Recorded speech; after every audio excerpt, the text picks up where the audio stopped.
লণ্ডনৰ এটা ইনসিডেন্ট মই ক'ব বিচাৰিম জুবিন দা এনেকুৱা মানুহ আছিল মানৱতাবাদী মানুহক ভাল পাইছিল গৰীব দুখীয়াক ভাল পাইছিল তাৰ উদাহৰণ মই এটা লণ্ডনৰে দিব বিচাৰিম আজি নিশ্চয় গোটেই অসমবাসী শুনিব ভাল পাব I think it is in the year of 2018 or 19 maybe Mahatma গান্ধীয়ে যেতিয়া ভাৰত স্বাধীন হোৱাৰ আগতে এবাৰ তেখেতে কিবা এটা প্ৰগ্ৰামৰ কাৰণে ষ্টেট অনাৰ হিচাপে মতা হৈছিল লণ্ডন ইংলেণ্ডৰ ইষ্ট লণ্ডনৰ হোৱাইট চপলত এটা অৰ্ফেনেজ চেণ্টাৰ আছে তাতে মহাত্মা গান্ধী সেই অৰ্ফেনেজসকলৰ য়াতীমসকলৰ লগত সময় কটাইছিল ষ্টেট অনাৰ একচেপ্ট কৰা নাছিল অৰ্থাৎ হোটেল একচেপ্ট কৰা নাছিল থকাৰ কাৰণে জুবিন দা 2019 মোৰ বন্ধুৱে কৈছে কেইদিনমান আগতে সদায় লগ পাই থাকে যেতিয়া লণ্ডন গৈছে লগ পাইছে সেই অৰ্ফেনেজ চেণ্টাৰত যায় সেই প্ৰগ্ৰামত অৰ্থাৎ সেই লণ্ডন প্ৰগ্ৰাম কনচাৰ্টত যিমান পইচা পাইছিল গোটেইখিনি পইচা সেই অৰ্ফেনেজ চেণ্টাৰত যায় অৰ্ফেনেজসকলক এটিমসকলক দিছিল আপুনি সাক্ষী আছিল তাতে মই তাতে আছোঁ লণ্ডনতে আছোঁ চ' সেয়েহে জুবিন দা অমৰ হওক তেখেতে যি বিলাই থৈ গ'ল ইউনিটি ইন ডাইভাৰ্চিটি অসমৰ নাম পৰা বিশ্বৰ বুকুত বিলাই থৈ গ'ল জুবিন দা অমৰ থাকিব সেইদিনাখন ভোটাৰ লিষ্টতো দেখিলোঁ ফেচবুকত পাইছোঁ চ' আজি মই একমাহ বা দুমাহ আগতে কথা কৈছোঁ নবুৰ লগত চ' আজি আহিছোঁ ইংলেণ্ডৰ পৰা ডাইৰেক্ট লণ্ডনৰ পৰা আহি লগ কৰাৰ কাৰণে আহিছোঁ আৰু মই ছাত্ৰজনে আৰু এটা কথা ক'ব বিচাৰিম মই যেতিয়া ষ্টুডেণ্ট আছিলোঁ গুগলৰ পৰা তেখেতৰ কেইটামান লাইন মই লিখি ৰাখিছিলোঁ মই ষ্টুডেণ্টৰ সময়ত যে যদি তোমাৰ এটা তেখেতে গান গাইছিলে জীৱনৰ ৰংবোৰ লুকাবাকো খেলে আছে নহয় জানো এটা যদি আপোনাৰ আশাৰ চাকিটো উমি জ্বলে তথাপিও বন্ধু আগুৱাই যাবা পিছলৈ ঘূৰি নাচাবা মই ভাবোঁ এজন সকলো য়ং ষ্টাৰ্ছ নজোৱান এই কেইটামান লাইন যদি কোনোবাই যদি ফেইলো কৰিছে ছাকচেছ পোৱা নাই 4-5 বাৰ যদি পঢ়ে দৌৰাই থাকে নিশ্চয় ডিষ্টিংশ্যন নহয় ষ্টেণ্ড কৰিব কাৰণ ইমান এনাৰ্জি আৰু মটিভেশ্যন আৰু মোক মটিভেশ্যন দি থাকে কেইটামান লাইনে পিছলৈ ঘূৰি নাচাবা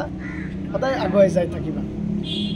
চ' সেয়েহে মই সকলোকে অনুৰোধ কৰিম জুবিন দাৰ যি সৃষ্টিত আছে ইউনিটি ইন ডাইভাৰ্চিটিৰ চিম্বল আমাৰ মাজত জীয়াই থাকিব সদায় জীয়াই থাকিব মানৱতাবাদী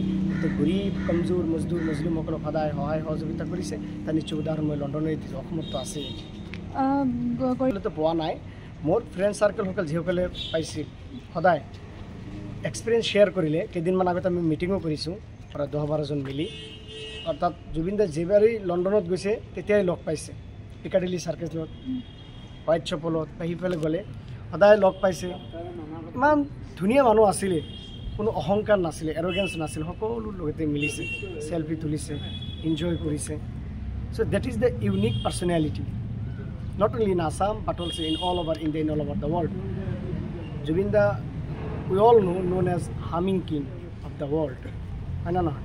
চ' জুবিন দাৰ কৰ্মজীৱী তেখেতে যি কৰ্ম আমাৰ মাজত থৈ গ'ল আমি সদায় জীয়াই ৰাখিব লাগিব this is the our duty our responsibility যে আমি জীয়াই ৰাখিম আগুৱাই লৈ যাম আৰু আমাৰ অসমখন আৰু আগুৱাই যাওক আৰু বিশ্বৰ বুকুত আৰু শ্বাইন কৰক আপুনি যিহেতু অসমৰ সন্তান খৰচা চলি আছে তেখেতৰ কি ক'ম অসমীয়া যিমান অসমীয়া আছে বা ইভেন কি মোৰ কিছুমান ফ্ৰেণ্ডছ আছে ফৰেনত সেইসকলেও সুধি থাকে বা আউট অফ আসামৰ বেলেগ ষ্টেটৰ আছে কলকাতা ৱেষ্ট বেংগল কেৰালা কৰ্ণাটক হাৰিয়ানা দিল্লী উত্তৰ প্ৰদেশ তাৰপিছত হায়দৰাবাদো আছে বহুত ফ্ৰেণ্ড চাৰ্কেল তেখেতসকলেও নিউজত পাইছে বা যিটো নেশ্যনেল ইণ্টাৰনেশ্যনেল মিডিয়া কভাৰ কৰিছে চ' সদায় মোক সুধি থাকিছে ইভেন কি তাত মই নমাজ পঢ়োঁ যে মছজিদত শুক্ৰবাৰে তাতেও কেইজনমান ফ্ৰেণ্ড চাৰ্কেল মোক সুধিছে উমানত গৈছিলোঁ উমানতো সুধিছে so' Zubeen da is a Zubeen da এ বেমিছাল আৰু লাজবাব হে চ' আমি আশা কৰিম সকলোৱে this is our duty and responsibility যে তেখেতৰ যিমান থৈ গ'ল আমাৰ মাজত বিলাই আমি জীয়াই ৰাখিব লাগিব আৰু জুবিন দা অমৰ থাকক সকলোৱে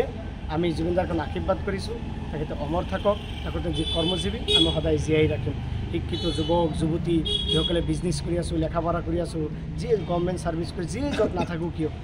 আপোনাৰ কলাত আছোঁ বা আপোনাৰ এই ইণ্ডাষ্ট্ৰি ফিল্ম ইণ্ডাষ্ট্ৰীত আছোঁ সকলোৱে আমাৰ এইটো দায়িত্ব